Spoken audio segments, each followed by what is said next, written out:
of the school participated and they did very well, and we are very happy that this school has very bright future in developing the children.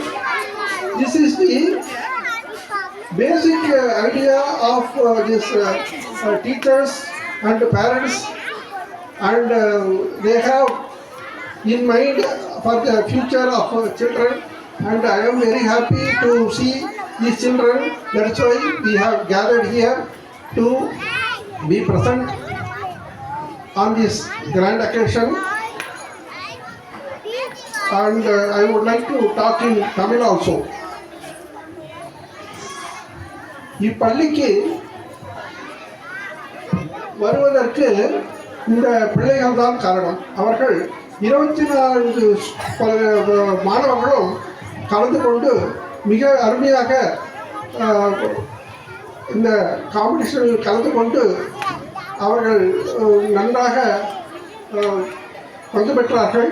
அதனை கண்டதும் எங்களுக்கு மிகவும் பெருமையாக இருந்தது. அதனால்தான் இங்கு நாம் கூறியுள்ளோம். சங்க தமிழ் இலக்கிய பூங்காவில் நாங்கள் திருக்குறள் வாசித்தல் என்ற ஒரு நிகழ்ச்சியை தொடங்கி இருக்கிறோம். பள்ளி மாணவர்கள் பரீட்சை முடித்த பிறகு சிறுவர்கள் அவர்கள் திருக்குறளையும் அதன் பொருளையும் அவர்கள் ஒலி நாடாவில் எடுத்து அதை அவர்கள் அனுப்பினால் அவர்களுக்கு சான்றிதழ் வழங்க உள்ளோம். எனக்கு இன்னொரு ஒரு வேண்டுகோள் ஆல்சோ. அந்த வேண்டுகோள் என்னவென்றால், இந்த பரீட்சை முடிந்து இந்த விடுமுறை நாட்களில் திருக்குறளை கற்றுக்கொண்டு ஒரு குவிஸ் காம்படிஷன் ஆல்சோ இந்த பள்ளியில் நடத்த உள்ளோம். அப்படி நடத்துவதற்கு அவர்கள் இடம் தந்தால் அந்த மாதிரி ஒரு ஃபங்க்ஷனையும் நடத்தி அந்த திருக்குறள் வாசித்தலில் திருக்குறளை கற்றுக்கொண்டு அவர்கள் அந்த போட்டியில் கலந்து கொண்டு அவர்களுக்கு சான்றிதழ் வழங்குவதில் எங்களுக்கு பெருமையாக உள்ளது. அதனை நாங்கள் செய்வதற்கு ஆர்வமாக இருக்கிறோம்.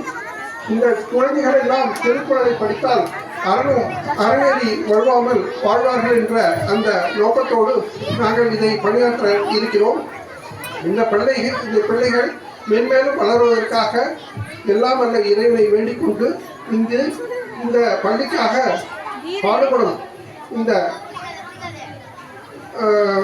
நிறுவனர், பேராசிரியர்கள், பெற்றோர்கள் அனைவருக்கும் நன்றியை கூறிக்கொண்டு எனக்கு வாழ்த்து தந்தமைக்கு மிக்க நன்றி கூறி விடைபெறுகிறேன். நன்றி, வணக்கம்.